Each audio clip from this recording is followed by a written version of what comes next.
on U.S. money for the first time. This is pretty historic to be with the two of you. Your names both on these dollar bills and $5 bills.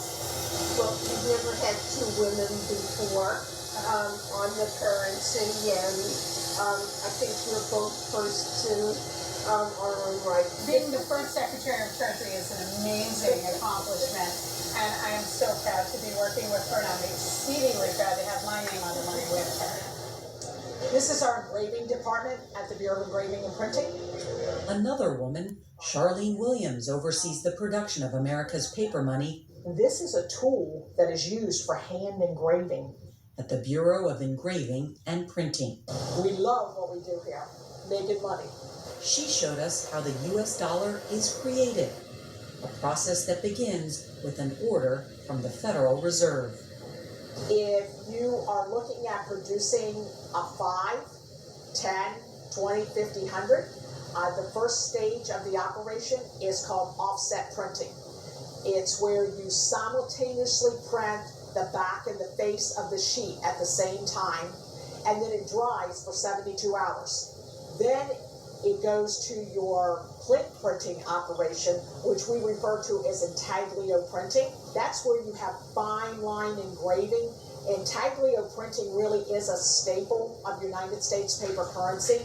It literally has been in our business for 160 years. It dries for another 72 hours, and then it goes to your face printing, and it dries for another 72 hours. The sheets are then inspected, and then they go to what is called large examining printing equipment.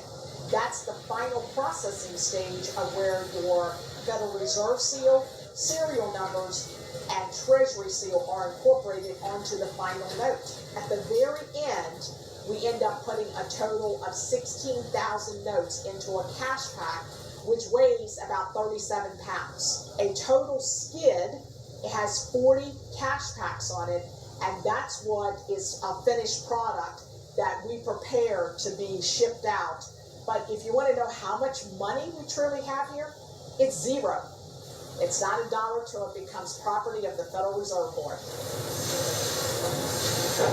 Everything is going up, but they'll lie to you because they're the serpent. They're going to say it's only at 3%. A couple days back, they were saying that actually inflation is going down.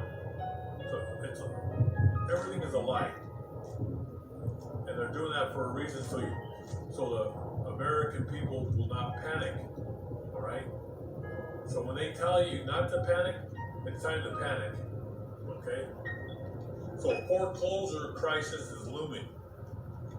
You got a lot of people now in homes that can no longer afford. They can no longer afford the mortgage. And mortgage means the morgue, okay? With runaway inflation, and their wages aren't keeping up with inflation, and that's what's happening. You're getting paid right here, but everything is going through the roof, okay? But your weekly pay is down here. Everything's going up. So inflation and wages aren't keeping up with inflation.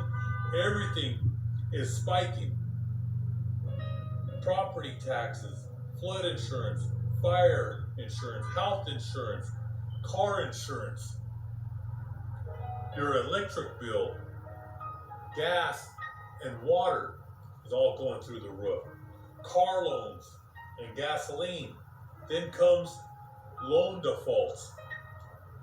That will spike foreclosures. Okay? That's what's happening. And I repeat this, and I make a lot of videos on the economic collapse, Civil War, race wars, World War III, because that's the time that we're living in.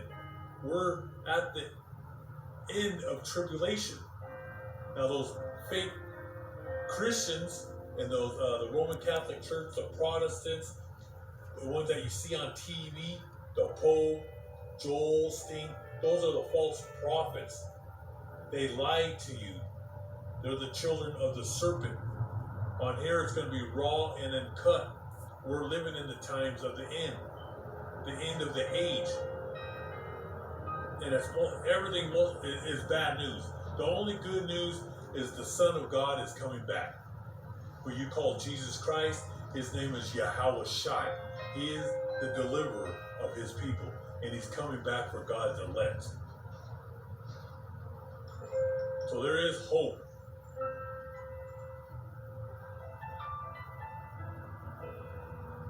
Because the Most High, Yahweh, is sending the Son back to this earth. And he's going to have to reset everything back into a proper order. Okay? So the Federal Reserve Bank has lost control. They lost control because they keep on printing money, that worthless dollar. The more you print, everything goes up. So they lost control. This means that the value of money decreases. That's why I say buy gold and silver. When the economic collapses, when this country collapses, the whole world's fiat system's going down into the gutter. There's going to be, like I said, could be 12, 18, 36 months of chaos in the world before they bring out the New World Order. They need to bring out this chaos. Okay? They're like I said, they're bringing the hammer down. Rich and poor will be the same. So this means that the value of money decreases. The more you print, everything decreases. That's why gold holds value, silver holds value. That's God's money. You'll be able to trade animals, trucks, cars, property with that. But in the end, in the fourth quarter of World War III, it's not going to matter. Because the world's going to be on fire. But there's going to be a time to, whoever is prepared will survive. Only the strong will survive. Just like Noah, Abraham, Isaac, Jacob, and Joseph. King David, King Solomon. Strong men. Men who were prepared. They took the good and the bad. The bad and the good. Alright? That's perfect balance. So that means that the value of money decreases and people need more money to buy the same goods and services. I write this down to make a point. That's why I always have I write everything down. Used to buy before. If the government keeps printing money, inflation can spiral out of control. And that's what's happening. That's why if you go to the grocery store, it's shock and awe when you look at these prices. I see them all day long when I'm on social media, looking up on YouTube. I see people, I look up, I do my research about what's going on in this world. And people they're in shock and they can't survive. They can't feed themselves, they can't feed their families, they can't pay the rent, they can't pay the mortgage, they can't fill up their gas in their vehicles. I mean, health insurance, everybody is being strangled. People are drowning in debt. Alright? So inflation can spiral out of control, leading to hyperinflation. 2024, 2025, 2026. This is the decade of hyperinflation. That's the time that we're living in. And they're not going to, the Federal Reserve, like I said, they lost control. They're just printing money. It's nothing but garbage. It's nothing but paper trash. All right?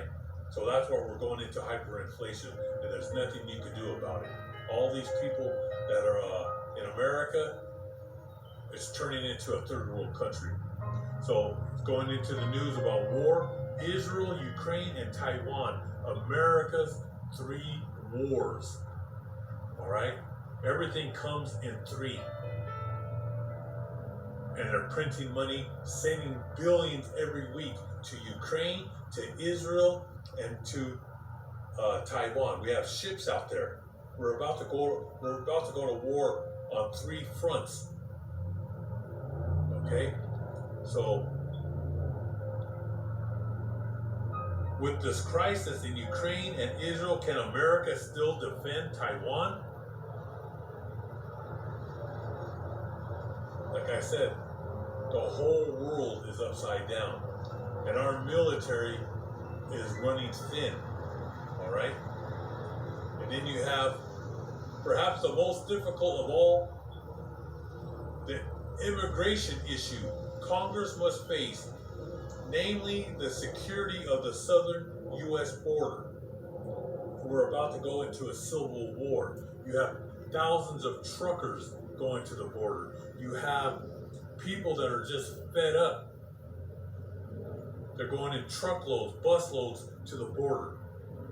All right? To protest, to fight against the invasion that's happening here.